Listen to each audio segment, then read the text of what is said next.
evening. I was waiting for you. You was waiting for me?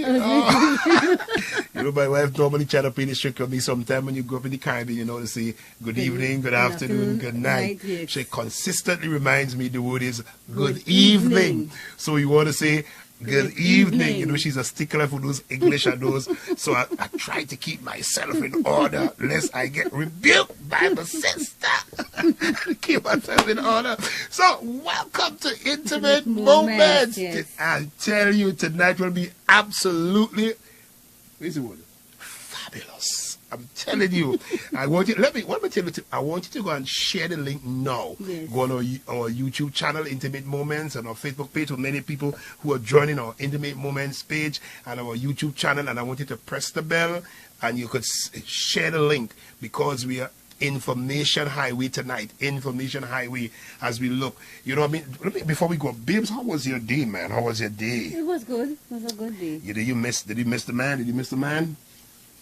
Stop laughing. Did you miss the man? I miss you, know that. For a right? while, but you, You see, I called it today and Yes. I came down a little early. Yes, yes. You know why I came down early? Why did you You come had up? biscuit there, you had juice in the fridge in the you had my office. stuff to come and eat out, Right, right? so but that wasn't the only reason. That wasn't the only reason. No, that wasn't the only reason. It was a lot of reasons, but that was not the only reason. Okay. All right? But you were fed. But I was fed both ways. All right, let's go back to the story. Right, so tonight we have with us for the very first time. I am so excited. You know, today I was wondering because it had troubled me a while ago being pastor in a church and seeing so many things happening when it comes to this COVID-19 and the impact. As you know, for the past year, 2 years, 2 years, we have been out of the church physically, and they were just recently going back into the church. Yeah. And there are so many people who are not even coming out to the church because of the stigmas and what they've been hearing. Yes, the fear of the COVID, yeah.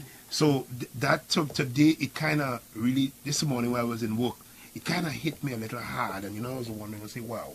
I mean, we had a lot of people come and talk about this thing before, not on this platform, because tonight is the very first time that we are literally on this platform talking about this issue. Yeah, you like understand? this, Normally, yeah. because I know Intimate Moments is really about marriage and relationship issues and family development, and health is also part of family development. So we That's don't, right. you know what I mean? And we say one moment of intimacy with God will change your life forever. And health is one of the heartbeat of God. So we need not to miss this. We must understand this. Very significant. So tonight is a great pleasure and honor to have for the very first time. The very first time. And I will tell you something.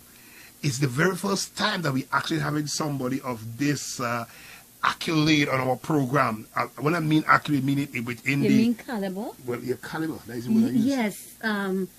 Somebody of such high esteem. Team right on our program. I mean, we Right. have people, we're talking about from a governmental yes, standpoint, yes. you know what I mean? So it's our great pleasure and privilege to introduce for the very first time Dr. Faith B. Israel. She is the Secretary of Health, I have the wellness and social protection. So, yes. Good night, Dr. Faith. How are you? I am good. I am good. Good evening. It is an honor being here. Thank you so much for inviting me. And let's talk. Let's have fun. Let's share the information because this is all important. Yes. So it's such a joy to. So, Dr. Faith, I know you're now in you just get into the office. So before we get into how it is to you, you know what I mean, and we see you on the campaign train, we see you before always talking about the health issues. How it for you in your office? Just share with the public. How are you? You know what I mean? How it's the new office? You're adjusting to this new challenge. Well, it is certainly a challenge. But it is not a challenge that is insurmountable. I am actually enjoying it. I keep telling, I'm talking to my parents and other people and telling them, yes, I'm tired. Yes, I'm getting up earlier than I want to. Yes, I've become the person who sends a message to my staff at 5 a.m. I have become that person.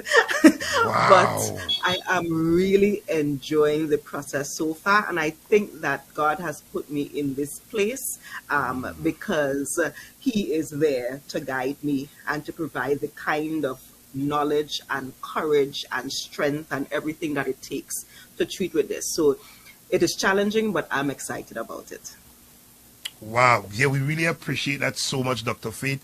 And as you use the word challenge, one of the things that even within our church world, because we want to address this issue from a church perspective and try to alleviate the fear and that people might have and the concern that they have. We really want to deal with this because just this evening we were traveling in the car, and one of the things that we heard on the news, we had about 4 deaths in Tobago. There were just 4 deaths in Tobago, and overall in the country having, I think, about 17 today. And the deaths are climbing, and they are climbing, and so we want you to speak, first of all, in your capacity, specifically to Tobago. You know what I mean? How is the situation in Tobago? I heard you said sometime ago it is grim. I want you to zero into that and bring it home to us for those who don't really probably grasp what you actually were saying. Yeah, so for quite some time, as a matter of fact, probably for all of this year, the situation in Tobago has actually been worse than the situation in Trinidad.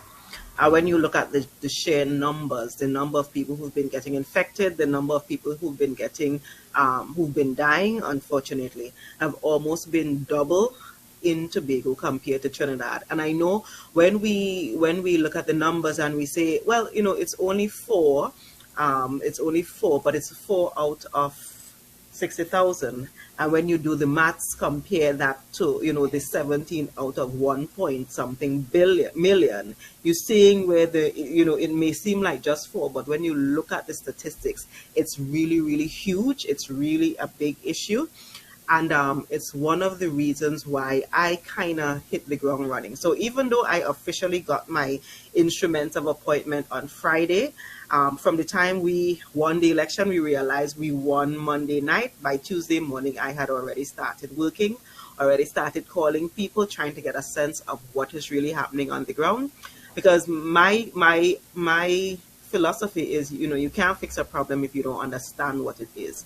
So I've actually been spending the last couple weeks, the 2 weeks or so, trying to figure out what really is the problem, looking at solutions, looking at how we could implement the solutions in Tobago given our limited resources. And by the way, the resources are limited, but we could do it. I think if we think about it differently, if we open our minds and strategize and think outside of the box, we could do it. I think that we could do it. Wow, that is good. I love what you said. I know you talk about resources being limited, but I love what you said, that we can do it. We can do it, and you know what I mean, that is so important. That so could you explain to us? I know my wife will have several questions. Could you explain to us the importance of following the protocols, those protocols that have been given to us to help us deal with this the COVID pandemic? Sure. So let me step back a little bit. Let's talk about exactly what is COVID-19 and what causes COVID-19. So COVID-19 is coronavirus disease 19 because it was discovered in 2019. It's not because there was a 1, 2, 3 or anything like that. It just has to do with the year it was discovered. And the virus that causes COVID-19 is called SARS-CoV-2, severe acute respiratory syndrome, coronavirus /2. Now that is important, the 2 part. Well, the whole name is important. Let me start with the beginning. I'm not sure if you remember 2003, 4, 5, and a couple years ago, well, we started hearing about SARS, and we started hearing about SARS coming out of China and that kind of thing. So it really is a brother or a sister to that virus from way back when. And it's important for us to remember that because a part of the issue of late is people are saying that, this virus came out of nowhere and we just started studying it, when in fact we didn't just start studying it. We've been studying a version of it since way back when we were dealing with SARS. Of course, coronavirus and -2, meaning this is kind of like the second version of it. So that's a virus that is encapsulated with a protein membrane, meaning the genetic material, which is the heart and life in essence of the virus, is inside a protein shell, right? Now, that is important to understand because the protein shell is actually a very fragile thing. The thing that causes the protein shell to mash up and wash away is soap and water. The water actually goes into the protein shell, the soap gets into the protein shell and separates it, so it is no longer there. And if the protein shell is not there, then the virus cannot survive. So that's why we are telling you, wash your hands with soap and water, or use the alcohol-based hand sanitizer, because the alcohol in the hand sanitizer does the same thing to the protein shell. So I know it is annoying every time you go into a building, they point you to the sink, wash your hands, sanitize, but that is why we're asking you to do it, because whatever virus may have been on your hand, you can easily wash it away down the sink. So that's one thing. The other thing is to wear your mask, and I see people wearing their mask here with their nose, with their nose outside. Why are we telling you to wear your mask? I don't know if you have ever been close to somebody who, when they're talking, does spelt boulders. Yes, the mouth water that come out. Yeah, man, yeah. Wow, so wow, the person not sneezing, the person not coughing, but just regular talk, and you're feeling the boulders hitting you. So the virus is actually inside what we call boulders.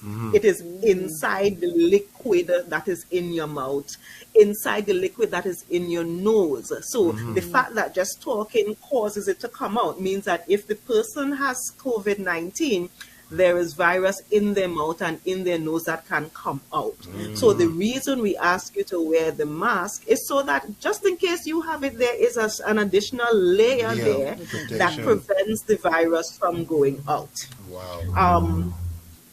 The reason we tell you to social distance is because, let's just say you don't have on a mask, for example, or you sneeze or cough and the boulders are flying.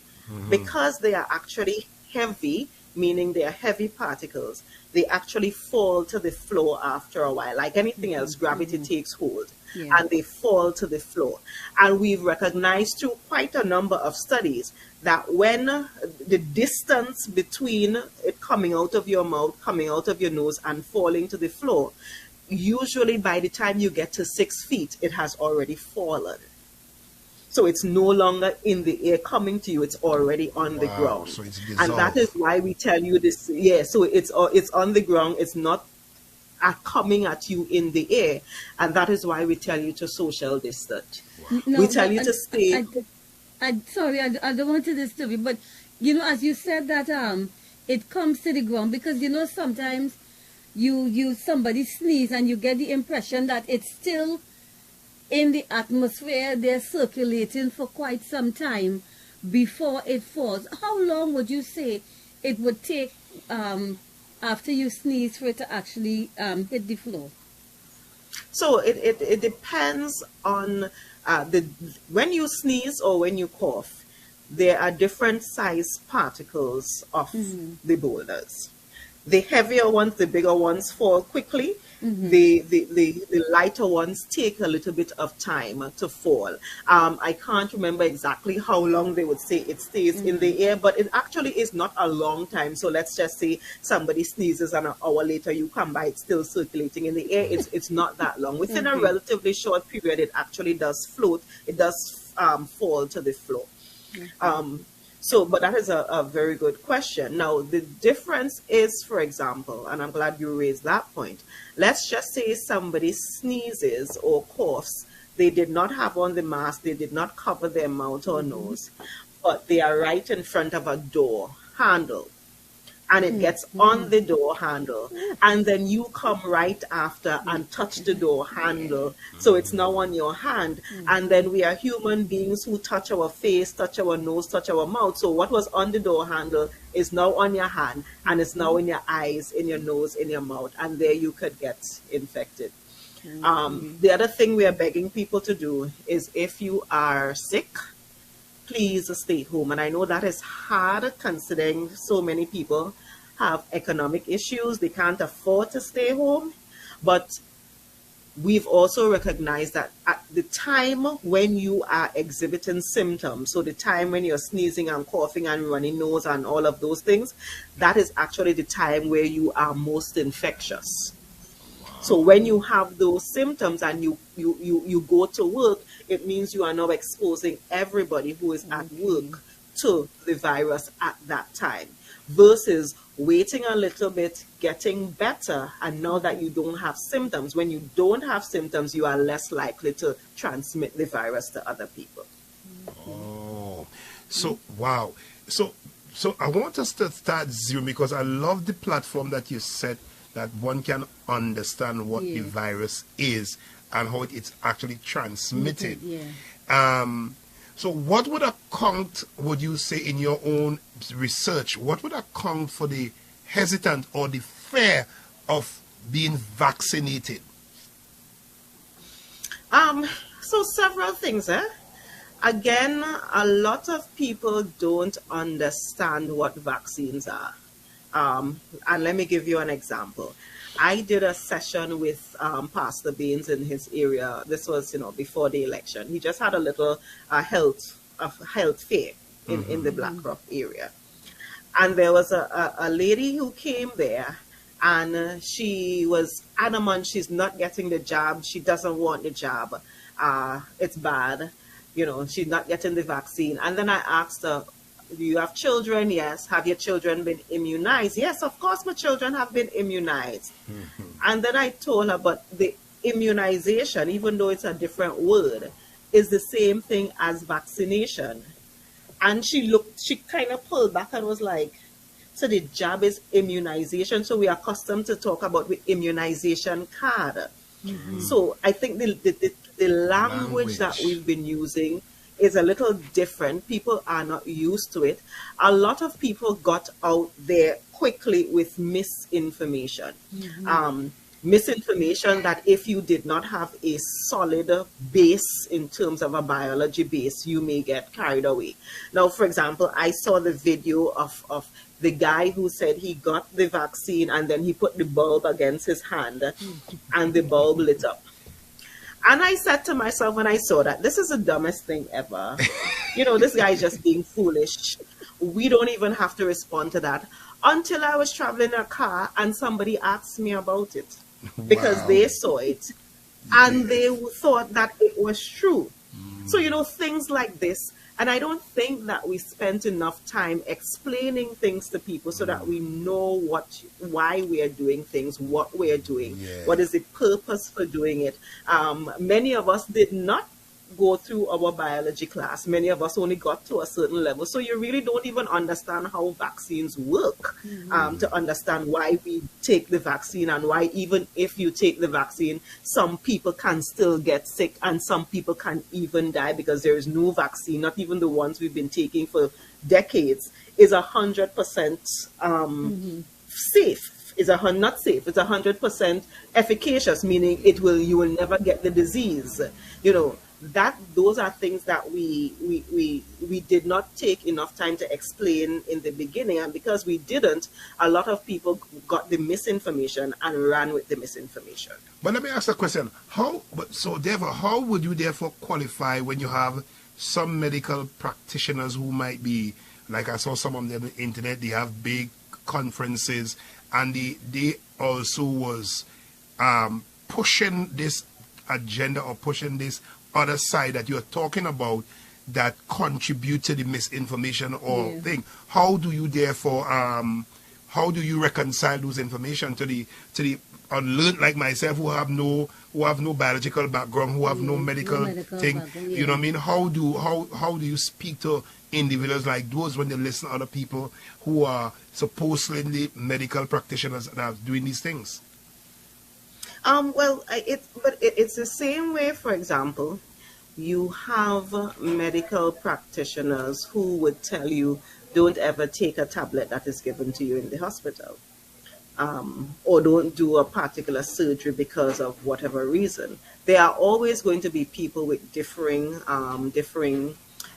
opinions about things. You also have to look at the actual source of the information that you are giving. Now, for example, there are people, I hear people say, for example, that they will not take the vaccine because it was not tested on, it wasn't tested on a lot of people. When in fact, if you read the data, you would realize that it was actually tested on hundreds of thousands of people. The Pfizer's phase three clinical trials was, 50,000 people. Moderna, same thing. AstraZeneca, same thing. So when you add it up, over 100,000 people. But those same people would tell you that they are recommending that you take another medication, for example, that was only tested on 2,000 people. And they're telling you must take this because there is some data that shows that this is working, but you should not take the vaccine because the vaccine is not tested. When you actually look at the data from both studies, the vaccines have actually been tested on hundreds of thousands of people, when the other thing was only tested on maybe 2,000 or 3,000. So if you're really looking at how many people it's been tested on, but that's the thing, most people, lay people, don't have this information and can't make that kind of informed decision. Now, the other thing that is critical, and it goes back to information, we also, because of this internet age, because of social media, because we are now all very connected, people had access to information about adverse events, for example. We started hearing the AstraZeneca cause blood clots and that kind of thing. People have access to information that they were not able to put into context again because of the lack of understanding of the issue. Now, this information has always been there. Every vaccine has had some kind of adverse event. Every medication, there are people who take insulin for diabetes, and the insulin kills them because there are people who have adverse events to insulin. But when you look at the number of people who get a very bad reaction to insulin versus the number of people who the insulin helps, you see why the medical world says, let us continue using insulin. And because we did not have that kind of foundation, that kind of contextual understanding of the information that we were being bombarded with, we ran with, oh my God, it gives you blood clots, or it does this, or it does that, not understanding the percentage, not understanding that, yes, this is actually quite normal. Yes, the people who had to experience it, we don't like that. Their families and so forth had to experience that loss or that pain. But this is quite a normal process as it relates to treating with medical technologies. And we were not able to put that into perspective. Let me ask a question. In your own research, I know I can't say, but I don't know what the information that you have available to you in respect to religious bodies like churches. Why there is such a high resistance? I know there are some people who might have medical issues and they might be advised by their doctors not to pursue, not to go. That might be in one case. But from my own research, and even being a pastor in church and you hear conversations, why there is such a high resistance within the religious world against vaccination? Well, I don't know that I want to speak on behalf of organizations, maybe you should be answering that question. In terms of your members, what are the reasons they are giving for being hesitant? Is it that there was a narrative very early up about the vaccine being linked to, the mark of the beast, depending on what religious organization you are linked to? Or was it because you were taught that this is, something else? The thing about religion generally, and this is not just a Christianity thing or any particular kind of religion, the thing about religion is that it really, really allows the believer to believe in things that are strange, that are unnatural, that are outside of what, other people may think of as quote unquote normal. And therefore it is harder to say to a group of people that you are right for believing this or you are wrong for believing this, because that is what religion allows us to do, to believe in things that other people don't, and we hold it near and dear to our heart. So, it might be worth having the conversation with those within the various religious entities, to ask that question. What made you hold on to this particular doctrine about the vaccine? And what made you not hold on to a particular doctrine about it? Yeah, one of the reasons I asked that question, kind of the follow-up to that question is based on when you listen from the national reports, and you'll hear that the Prime Minister or the Minister of Health, they might tell those that when they found in the religious bodies that there are a high percentage of people who are COVID is occurring, and at the same time there's a high percentage of people not being vaccinated. And I'm looking at the stats that I'm seeing in Tobago. The stats that I'm seeing in Tobago is, and we just have a population, let's say about 59 to 60,000 people. And if you remove 10% of that, let me say 10% of that is the religious bodies, and you have 10% of that who are hesitant, maybe not all who are hesitant. What kind of step will your administration will want to do and want to encourage religious bodies, or by persuading them, it's time to get, because if we continue where we are going, based on what you said a while in your press conference recently, what you said that it is bad. I don't know whether it's the correct word I'm using, but you kind of highlight how terrible the health system at this stage with COVID is. What would you want to say to religious people who might, yes, they might have the religious belief? I wouldn't even say just religious persons, because I think it's like a wide variety of persons who are holding on to this. But I'm asking the question in context of seeing our population and what is happening, what the administration probably prepared to do to stem or to mitigate this. So we have to do several things. I think one of the ways we failed nationally is with how we communicated with people.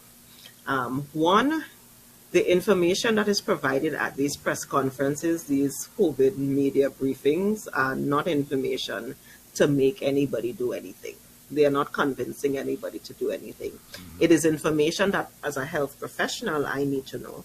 As a statistician, I need to know. As a Secretary of Health, I need to know. But for the man on the ground who's just trying to make his bread and butter, or her bread and butter, the information that's provided there is not critical, it's not important, and it is also done in a way that is not easily understood. I am sure, now I am a trained health educator. That is a big chunk of what my degree is in. And one of the things they taught us very early is that you have to be very careful about who your audience is and tailor your message for your audience. And that takes into account the literacy rates of your audience. It takes into account the cultural beliefs. It takes into account their educational status. All of those things need to be taken into account. Now, for example, the Ministry of Health just started producing some information about Trinidad, and I'm not even sure if this is Ministry of Health. I saw this document and I realized it's not even Ministry of Health that does it. It says COVID-19 deaths as at November 15th, 2021. And there were a total of 1,000, this was November, 1,467 deaths. And of those, only 57 were vaccinated. And you actually saw they actually have little men representing each of those people, you know. And then you were able to see the 1,400 and something who died, who were unvaccinated, and then the little line down here of the vaccinated who died. And that is such a very clear image that anybody looking at it would realize, wait, it's really the unvaccinated people who died. Just looking at the visual, it didn't have a whole lot of words. It didn't have a whole. It was just, you know, that impression. The men. The men were in either blue or green, so you could quickly see the picture, and you could see that it had a whole lot of blue and one little line of green. So it goes back to how you communicate with people. I think that even if I think about myself, the best way to get me to not do something is to tell me I have to do it. just as a human being, I'm just you know, rebellious by nature.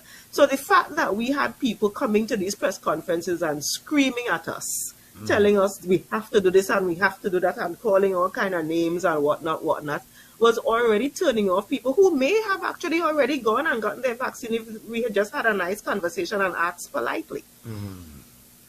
So we have to, I think that is one of the things that we heard quite early, and it is one of the things I am going to ensure that I don't do. I am going to actually listen to people's concerns, answer their questions because they have real concerns, and I've already begun getting some decent results from just doing it that way instead of screaming at people. Wow. But my wife have a question to ask. You know, even as we're talking about, you know, the vaccination hesitancy, I know one of the reasons that persons are unwilling to, and I think that I heard some information where they were saying that a lot of young people, young men, were refusing to be vaccinated because they said it was making them sterile. I believe that persons were also saying that it could affect women from becoming pregnant and that kind of thing. I want you to speak to that. Because I mean, we remember the whole Nicki Minaj story that came out, that kind of thing. I want you to speak to that, because maybe as well it is misunderstanding of what the vaccine is and what it is supposed, what it's geared to do. You understand? I think so much of this information have been coming with persons saying stuff. You know, as Trimbagonians, we have a way sometimes of saying things in jest, making joke about certain things, and then persons take it more seriously, and then all of a sudden it becomes truth when it really isn't. But I really want you to speak to that. Yes, so it really is an unfortunate situation, because when you look at the data, we do have quite a relatively high rate of men, for example, who have you know, erectile dysfunction issues. That has nothing to do with the vaccine. That had nothing to do with COVID. This was a situation from way back when. Coincidentally, these same men were very willing to take the Pfizer erectile dysfunction drug, but were not willing to take the same Pfizer, you know, the Viagra. Many of them don't know that the Viagra that they run and get, the little blue pill, is made by the same Pfizer. Wow. It's the same Pfizer. It's the same company. That's right. And on top of that, some of these are the same young men, for example, who would go into a bar and pick up a package of pill, you know, the horny goat weed and the whatever. And when you look at the package, you literally have no idea what is in it, because it's not even in English. And they take it and you're like, okay, so really, what is your concern? What are you scared of? Because you are showing me that you are being reckless when it comes to these things that you just go in the bar and pick up and buy. And it relates to the same manhood issue, but it's because they didn't understand how the vaccines actually work and what they do and why they behave the way they behave. So maybe it is worth answering that question in this instance. Yes. Now, I just want to, before you go ahead, as we have indicated, you can send your questions. If you have a question for Dr. Faith, you can send your questions. Ask a question and she will try as much as she can answer. She can answer your question. But I have a question from one of somebody who's hooked on Miss Spencer. I don't know if it's a Miss or Mrs. Spencer. The question is for Dr. Faith. What plans do we have to to push COVID information into the schools? Maybe the young ones can help educate their parents. That's a very, very good question. So yes, and we've actually seen some situations where the younger ones, the standard 4 and 5, and even the forms 4 and 5 were the ones that were giving their parents the accurate information about COVID-19 and about the vaccines. They were the ones who were saying, "Mommy, I go in and get my vaccine. I want my vaccine because, I just did it in biology." So I think we need to get more of that information out there. You are right. Some of it might actually be a little bit too technical for some of the younger ones, depending on what it is we are talking about. But remember, the other thing we have to also note that, and this is something I tell parents all the time, we are actually a country, Trinidad and Tobago, who has boasted on every single international record where we can boast about it, is a country that has some of our highest rates of childhood vaccinations. Listen, we have the 95 and the 98 and the 99% vaccination rates for practically every single childhood vaccine there is. But again, it goes back to us not even paying attention. And I keep telling them, when you had your baby, the 3-month clinic visits, that you dress up the baby nice, you took pride in putting on the baby clothes and took the baby to the clinic, and the doctor or the nurse gave the baby an injection and the baby came home crying, and they told you the baby would have been sick a little bit for the next 2 or 3 days because and little fever and the baby chronic-y and ting. That was vaccine. That was a vaccine. And we have some of the highest rates of vaccinations in the world. We boast about that because it's actually a measure of the goodness or the efficiency of our healthcare system. And most people don't even recognize that that is what they are taking their child to get. The fact that we have gotten to the ages that we've gotten to in many instances is because we have taken the vaccines. The fact that no one in Tobago can tell the last day somebody died of measles, or somebody died of polio, or somebody died of whooping cough, or somebody died of any of these things, is because we've all been vaccinated for those things as children. So we have a culture of vaccination. We just need to link what we're talking about now to what we have been doing with our children at the beginning. I have another question, and I'm asking this because I see a lot of times when persons are having this conversation with regards to COVID and discussion with regards to vaccination, there's always a group of persons who talk about using natural stuff. I want you to speak to using the natural remedies as opposed to taking the vaccine. Right. So maybe this is a point where I would actually speak about how the vaccines work. So our bodies have a part of the system, as I actually tell people that it's because I did tertiary education and I understand how the body works. That actually caused me to believe in this entity known as God even more than before, because the body is made up of these different systems that just work perfectly together. And one of those systems is our immune system. Now, how does the immune system work? The immune system is one that is there to protect us. It protects us from foreign entities. So if something is inside us, it sees that as it's part of me, it's okay, that's fine. if something comes from the outside and gets to the inside, the immune system has to do several things. One, identify that there's a foreign thing happening. There's a foreign thing there. Two, identify what the foreign thing is. Three, determine whether the foreign thing is good or harmful. And then four, build a response to the foreign thing. Okay, so that is what the immune system does in those steps.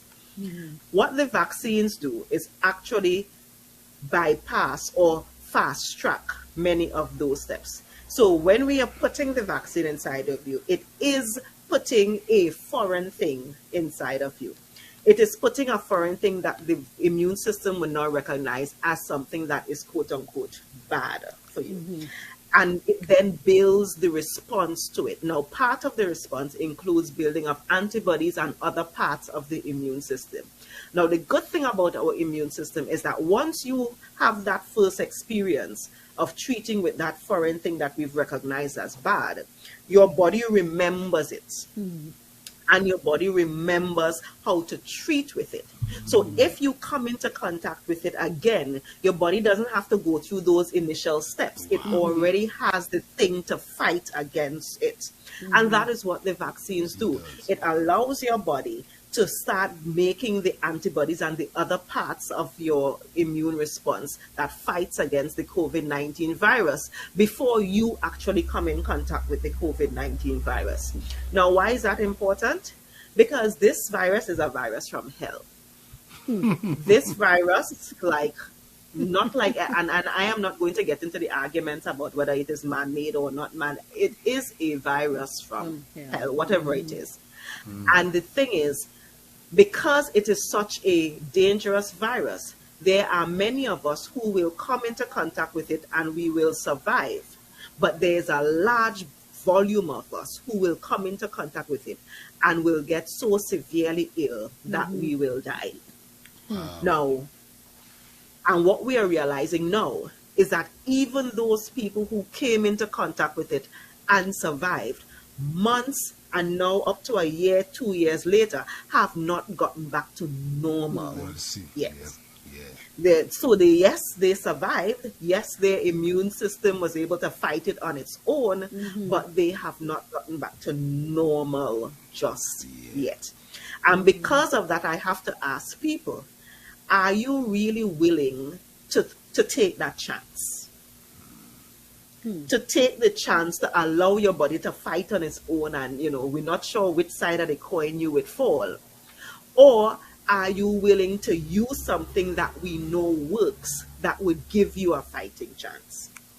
And when you look at the variants that are out there now, the Delta, for example, was more infectious, meaning while the original versions of the virus, if I had COVID in the room and there were 10 other people, I may have just infected 1 or 2 other people.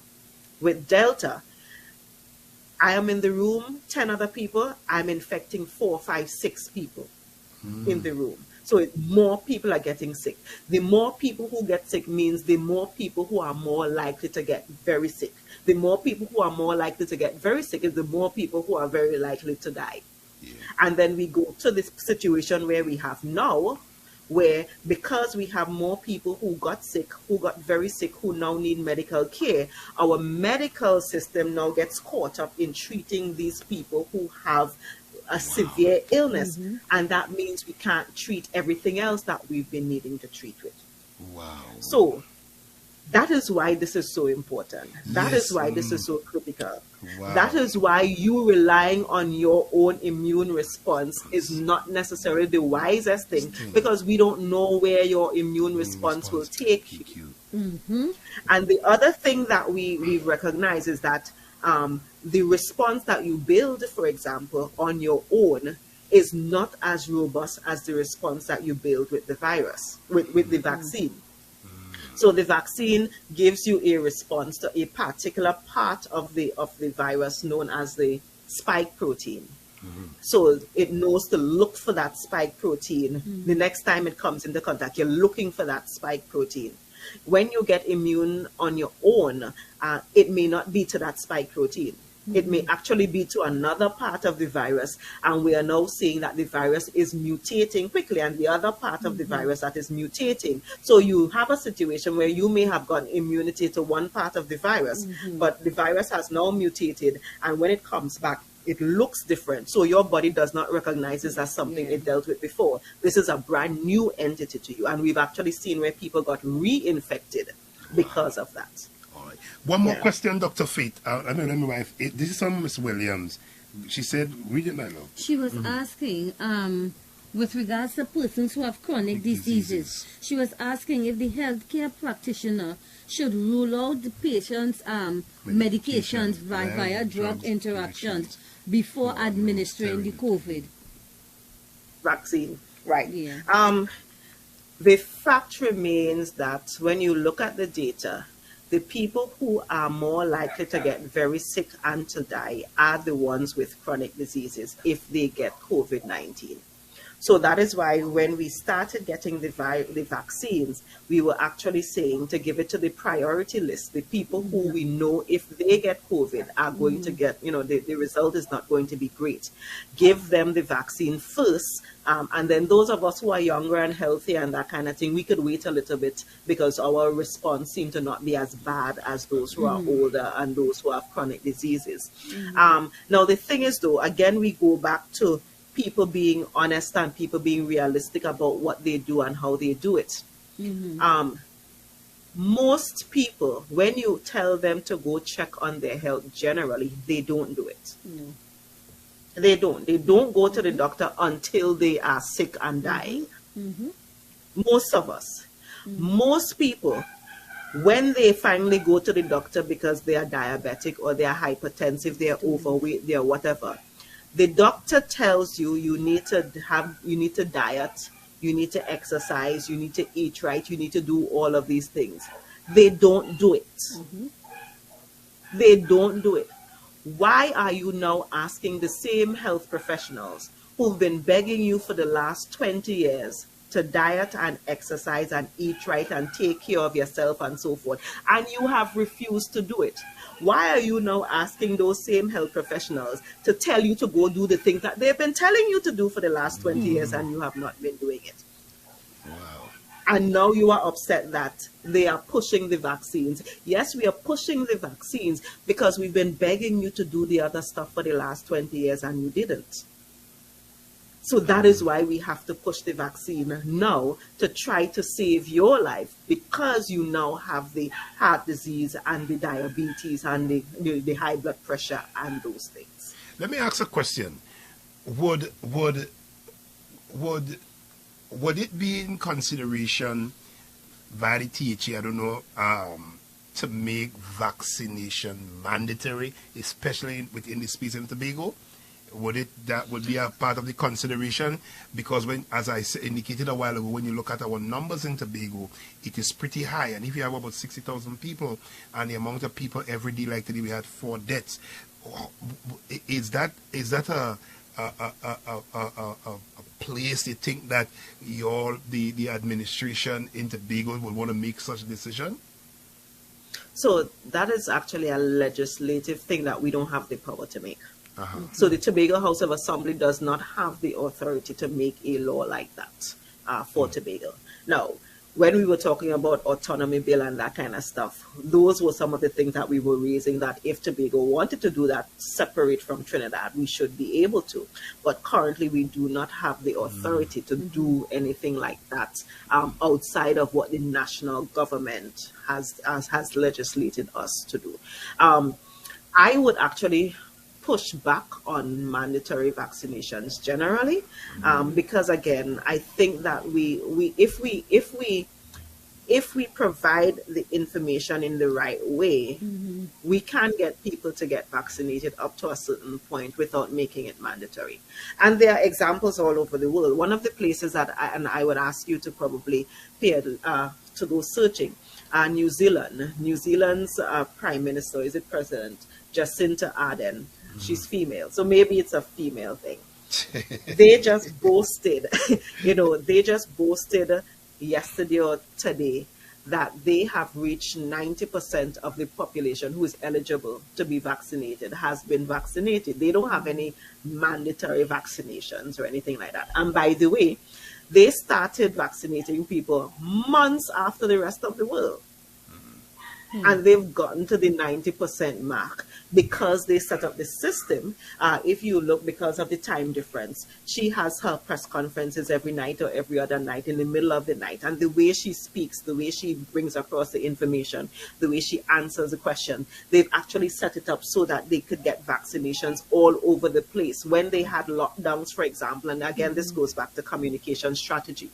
When they had lockdowns, they would actually say to people, so this is where we are. These are the numbers that we're having. If we do not get to a certain point by Monday, we will then have a phase 1 lockdown by Wednesday. That gave the business people, for example, some time to say, okay, we might get locked down by Wednesday. Let us, fry out all the chicken that we had because we might get locked down by Friday, by Wednesday. Unlike us where, Prime Minister, bless his heart, would come on TV and then he would say, by midnight tonight, everything is shut down. And everything is like, midnight. As of midnight tonight. As of midnight. Like, what's in the living? What are we doing? So again, it goes back to the communication strategy. And I think that is where we failed miserably, to be honest, in Trinidad and Tobago, as it relates to that. Yeah, you see, I feel you because, as I said before, one of the concerns in Tobago, where a number of people are sick as well, and they don't go to the health care providers. They're not going to there at all.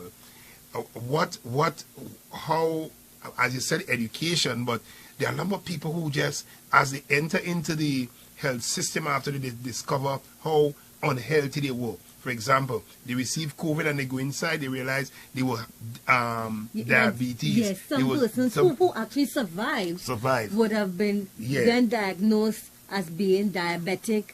Persons are being diagnosed as hypertensive and a lot of these. And you see that, I like the fact that he brought that up, because one of my concern, and I think is maybe something that I don't know if you could explain, because persons are, persons want to talk about taking natural remedies.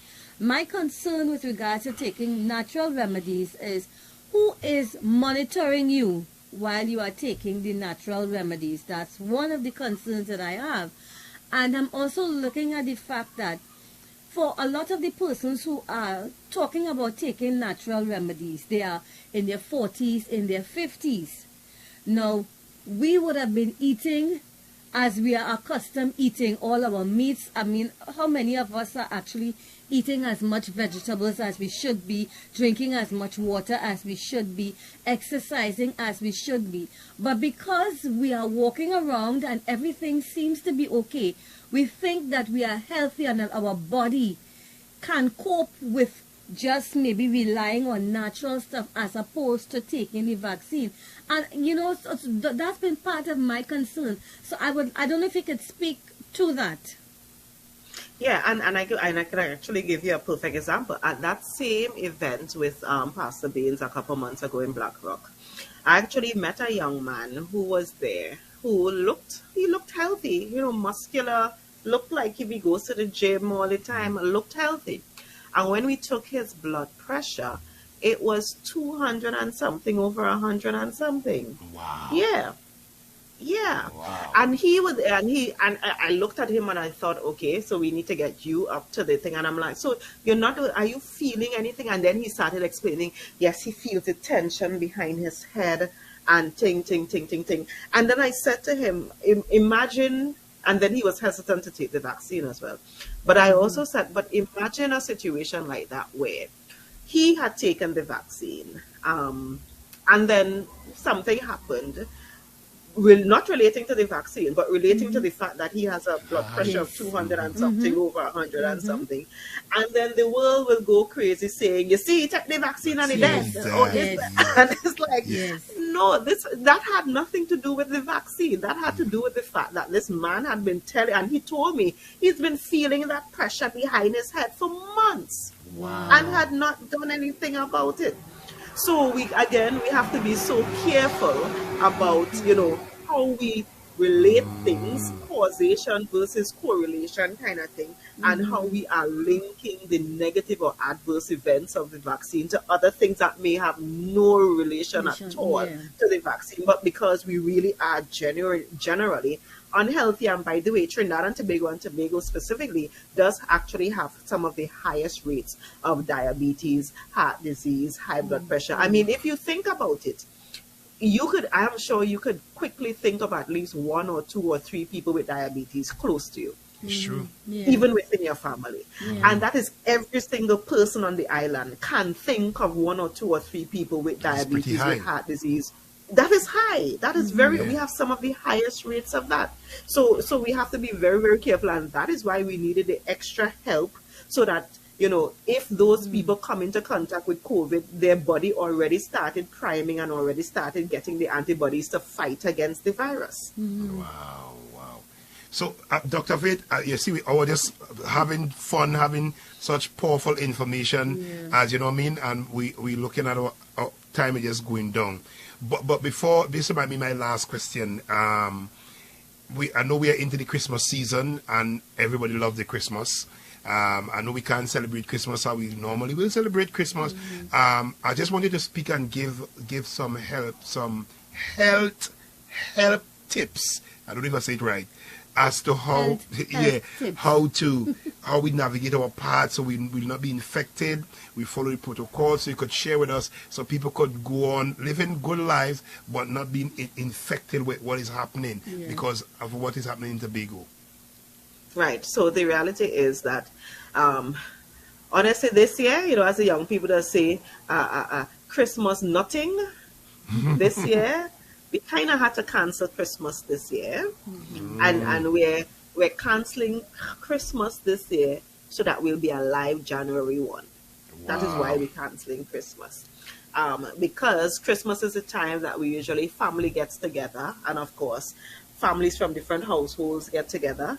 If we have a house, if one person with COVID from one household comes with a family get together, and have 20 people liming, drinking, not wearing the mask, have 20 people with COVID versus the one person who, if they had just stayed home, it would have just been them surviving. So these are the kinds of things we have to keep following, all of the protocols. We have to keep following all of them. To resist the urge to go online. Resist the urge to go and hang out with your friend. Resist the urge to go by people's house. Resist the urge to even, one of the things we recognize lately is that, even in the religious setting, you almost have to resist the urge to go in church. Because if you think about it, we do several things while we are at church. Some of us cry, some of us scream, some of us sing at the top of our voices. All of those activities, if one person has COVID and is doing those activities, it means you are more likely to be spewing the virus into the building. And particularly if it's a closed building, if it's a building without proper ventilation, you now have 50 people in this building with this person who is singing praises, but because they are singing praises and singing at the top of their voices, the virus is now flying all over. And granny next door, tante so-and-so, who happened to just be kneeling right next to you, now is sick because of it. So we really, really need to keep following the protocols. And I keep telling even the healthcare professionals, by the way, the healthcare professionals are having such a hard time because they have to go to work. They have to see it. They have to see the patient who is their neighbor who just died. And they have to get up tomorrow, put on back their scrubs and go back to work like normal. So when we are asking you to do this and to follow the protocols and to kind of cancel Christmas this year, it's because we really have a whole system that we are trying to protect, including your lives. Because if that system up there breaks down, and it is, when I tell you it is right there, then you who have your diabetes, or you who have the cancer, or you who have the whatever else, you wouldn't be able to get any care either, because the whole system has collapsed. And that is why we are saying, you know, you need to follow the guidelines.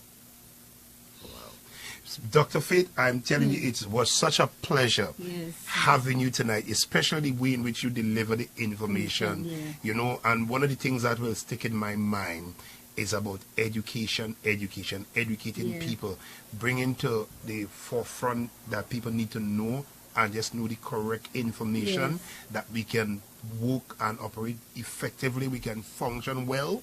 And I said a while ago, we want to really congratulate you, you know what I mean? And for your first debut on Intimate Moments, we appreciate you. We'll call on you sometime again. You know what I mean? Your debut on Intimate Moments, we really appreciate you coming and really sharing the information and as clearly. And I mean, persons on the live would have even responded that the information was clear. And that's one of the things, because I would have heard you speak to this, and I really found that you were really very clear, very open, very honest. You laid it all out and you spoke to it. And so I'm saying I would have heard it, so I was hoping that other persons would have heard, but you know, sometimes people miss it. So it was good to have you on, so you could have shared that same information again, and also answer, you know, one or two questions that persons would have been sharing, you know, expressing that kind of thing, the concerns that they would have had. So, Dr. Faith, thank you so much. You could just stay on the line while we're going to wrap up the program. You stay on the line, all right? Stay on the line. Thank you so much.